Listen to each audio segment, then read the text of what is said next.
권효재의 에너지 바로 알기. 지금 필요한 에너지 정책 방향, 균형. 윤석열 전 대통령이 해임되고 6월 3일로 차기 대선일이 확정되면서 각 당에서는 대선 후보 경선이 진행되고 있다. 캠프들에서는 공약집 검토 작업이 진행되고 있고 요즘 부쩍 중요성이 강조되는 에너지 분야에 대한 바람과 변경 요구들이 각 당으로 집결되는 중이다. MB정부부터 최근의 윤석열 정부까지 우리나라 에너지 정책은 정권의 교체에 따라 방향선회가 심했으며 이로 인한 부작용들이 컸다. 대표적으로 문재인 정부 때 천명된 탈원전 정책은 이후 윤석열 정부 때 탈탈원전 정책으로 180도 선회하면서 원전과 재생에너지의 대립이라는 불필요한 갈등을 유발시켰다. 미중 패권 경쟁이 심화되고 트럼프 2기로 인한 지정학적 거시경제적 변동성이 커지고 있는 현 상황에서 어떤 에너지 정책 방향을 지향해야 할까?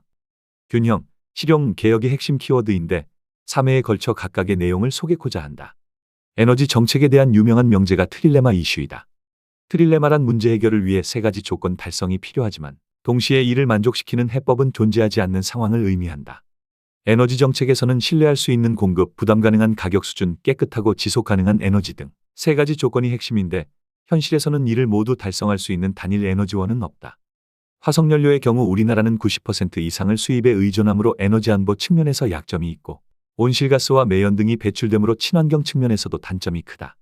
하지만 석탄 같은 저렴한 화석연료는 가격이 싸고 저장이 용이하므로 연료 가격으로 보나 시스템 전체의 비용으로 보나 경제적인 측면에서는 우수하다. 그래서 개도국들은 가급적 자국에 매장된 화석연료를 우선 개발하여 경제발전에 투입하며 우리나라도 70년대 강원도에서 무연탄을 채굴하여 기묘하게 사용한 바 있다. 투입에너지 대비 사용에너지로 평가할 수 있는 에너지 효율 측면에서 전기는 장점이 많고 깨끗하며 편리하지만 전기는 1차 에너지는 아니다.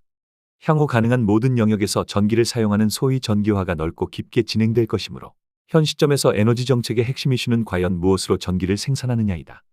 우리나라는 석탄과 천연가스에서 전력 생산량의 60%를 충당하며 30%는 원자력, 나머지 10%는 재생에너지에서 전기를 만들고 있다. 에너지 믹스는 전력 생산에서의 화석연료, 원자력, 재생에너지의 비중에서 판가름이 날 것이다. 산업용 열과 난방용 열 수요도 중요하지만 지금 당장은 화석연료 외 대안이 없고 전기화가 심화되는 과정에서 고열 생산이 가능한 히트펌프의 보급과 같은 새로운 해결책이 등장할 것이다. 지금 집중해야 하는 것은 전기 생산 믹스의 장기적인 방향이다. 문 정부 때 본격화되어 윤 정부에서 계속 이어진 재생에너지 진영과 원자력 진영 사이의 갈등이 지속된 이유는 서로 각자의 장점은 과장하고 단점은 축소해서 주장했기 때문이다. 우선 아리백 등 민간의 자발적인 운동을 국가 단위의 에너지 계획으로 가져와 재생에너지가 중심이 되는 에너지 시스템 구축이 문 정부 때 시도되었지만 경제성 측면의 이슈를 간과한 측면이 없지 않다. 윤 정부 때는 반대로 원자력 만능론에 가까운 주장들이 등장했고 소위 원자력 르네상스와 전 세계 원자력 시장이 1000조 원 규모이며 SMR이 차세대 에너지 기술의 적자라는 말들을 자주 볼 수 있었다. 우리나라의 지정학적, 정치적, 경제적 현실을 냉정하게 살펴보면 두 주장 모두 지나치거나 시기상조이다.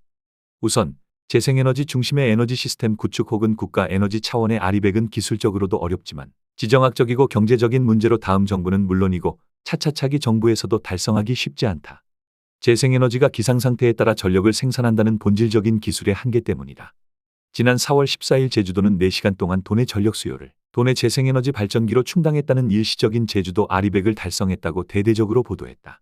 하지만 내용을 살펴보면 그 시간에 제주도 전력망 유지를 위해 LNG 발전기 등도 가동되었고 2개의 연계 선로를 통해 육지로 상당량의 전기를 보내야만 했었다. 제주의 전력 수요는 500에서 700메가와트 수준인데 설치된 재생에너지 발전기들의 설비 용량은 900메가와트 수준이므로 바람이 강하고 햇빛이 좋으면 수요 대비 발전량이 더 많은 초과 발전 상황은 빈번하게 발생한다. 개통 안정을 위해 LNG 발전기를 수요량의 20에서 30% 수준으로 유지해야 하는 조건도 있다. 결국 초과 발전된 전기를 ESS에 저장하거나 송전선으로 다른 지역으로 보내거나 그래도 전기가 남으면 일부 발전기는 꺼야 한다. 전력망은 수요와 공급이 매 순간 일치하지 않으면 문제가 되기 때문이다. 제주 역시 4월 14일 낮 1시 기준으로 수요의 30%에 해당하는 전기를 육지로 보내야만 했었다. 이를 전국 규모로 확대해서 생각해보면 재생에너지 발전기가 대폭 늘어날 경우 우리나라 전체 수요가 60에서 100기가와트이므로 적어도 20에서 30기가와트의 전력을 해외로 보내야 한다는 뜻이다. ESS를 20에서 30기가와트 설치하고 그린 수소를 만들고 해외 송전망을 최소화하는 방법도 있으나 ESS는 투자비, 그린 수소는 경제성, 해외 송전망은 지정학적 이슈가 있다. 그래도 안 되면 결국 재생에너지 발전기를 자주 꺼야 하고 이는 안 그래도 원가가 높은 재생에너지의 경제성을 더욱 악화시키게 된다. 이 모든 것은 돈 문제로 귀결된다. 국가 에너지 차원의 아리백을 주창할 경우 장점은 명확하다. 해외 수입 에너지가 불필요하니 돈도 절약하고 에너지 안보도 현저히 좋아지고 기후위기 대응도 되고 공해와 매연도 대폭 줄어들 것이다. 문제는 그 과정 중에 경제적 부담을 누가 어떻게 감당하느냐인데 여기에 대한 명확하고 뚜렷한 설명이 없다면 정치적으로 수용되기 어렵다. 재생에너지의 한계를 가장 열심히 공박한 것은 원자력 진영일 것이다. 상당 부분 일리가 있지만 원자력 진영에서 놓친 재생에너지와 원자력의 중요한 차이점이 있다. 원자력은 거대 기술이다. 대형 원전 1기를 기획해서 준공하는 데는 보통 20년이 걸리고 60년 동안 운영하며 필요하면 수명 연장을 위해 개보수 공사를 한다. 즉, 원전 기술은 개발, 설치, 사용의 사이클이 짧아도 50년, 길면 100년이므로 기술 개발과 혁신의 속도가 느리다. 하지만 재생에너지는 폭발적인 보급과 기술 혁신으로 급속하게 발전하고 있다. 태양광 발전의 경우 단순 발전 원가는 전 세계 평균을 보면 지난 10년간 3분의 1 이하로 낮아졌다. 풍력과 ESS 역시 지난 10년간 원가는 절반 이하로 떨어졌으며 기술이 계속 개선되고 대량 생산으로 제조 원가도 떨어지고 있다. PV 패널의 에너지 변환 효율도 상용품 기준 과거 15% 수준에서 최근에는 22% 수준까지 올라왔고 10년 후에는 30% 이상을 상회할 가능성이 크다. 원자력 발전은 핵분열 기술을 통해 아주 적은 양의 핵연료로 막대한 열과 전기를 생산하므로 원자력 발전소를 꾸준히 지속적으로 건설하여 공급망을 유지한다면 발전소 건설 비용과 발전 원가를 상당히 낮은 상태로 유지할 수 있다. 하지만 재생에너지 기술 발전과 원가 하락 속도가 워낙 가파르기 때문에 장기적으로 보면 둘 사이의 종합적인 경제성은 비슷한 수준이 되거나 역전할 가능성을 부인할 수 없다. 그 시점이 언젠가는 도래할 가능성이 크며 우리나라 기준으로 10년 후는 아니겠지만 20년이나 30년 후에는 둘 사이의 역전을 염두해야 한다. 하지만 재생에너지는 에너지 생산 밀도가 낮은 점을 고려해야 한다. 재생에너지의 초과 발전과 개통제약 이슈를 감안한 종합적인 경제성이 미래 어떤 시점에서 원자력보다 더 나아지더라도 재생에너지는 여전히 많은 토지를 필요로 한다. 현재의 에너지 시스템은 대규모 발전 생산지가 작은 토지를 차지하고 연료를 해외에서 가져오는 방식이므로 관련 시스템과 제도가 대폭 바뀌어야만 재생에너지 위주의 에너지 시스템으로의 전환이 가능해진다. 그래서 기존 시스템을 뜯어고치는 문제까지 감안하면 원자력을 아주 오랜 기간 사용해야 할 것이다. 그럼 원자력의 문제는 무엇인가? 원자력은 사고 위험과 송전망 문제가 어려움이다. 공학자들의 노력으로 중대사고 발생 가능성을 100만 년에 한 번으로 줄였다고는 하나 다수의 원전이 인구 밀집 지역 근처에 몰려있는 현 상황은 위험 부담을 가중시킨다. 극히 낮은 확률이라도 상정 범위를 넘어선 이벤트는 일어날 수 있으며 원전은 사고나 문제가 터졌을 때 피해 처리와 회복까지의 시간과 비용이 너무 많이 들어간다. 최선을 다해 잘 만들어서 관리하는 수밖에 없다. 또한 재생에너지만큼은 아니지만 원자력 역시 송전망에 부담을 준다. 이 둘이 공존하기 어려운 이유도 원자력은 수요와 무관하게 일정하게 발전을 하고 재생에너지는 수요와 무관하게 기상상태에 따라 발전을 하기 때문이다. 출력 조절이 가능한 원자력 기술이 불가능한 것은 아니지만 설비의 수명과 안전성에는 악영향을 끼칠 수 있다. 원자력의 아킬레스건은 사용 후 핵연료 처리이다. 핵연료는 한번 투입하면 2년 정도 사용되고 이후 빼내어 처리를 해야 한다. 원전 내부의 저장 수조에서 열을 식힌 뒤 현재는 맥스터라는 설비에서 임시 보관하지만 장기적으로 일부는 땅속 깊이 조성될 연구처리장에 격리 보관 처리해야 한다. 문제는 이 연구처리장이 2050년 혹은 2060년은 되어야 국내에 만들어질 예정이다.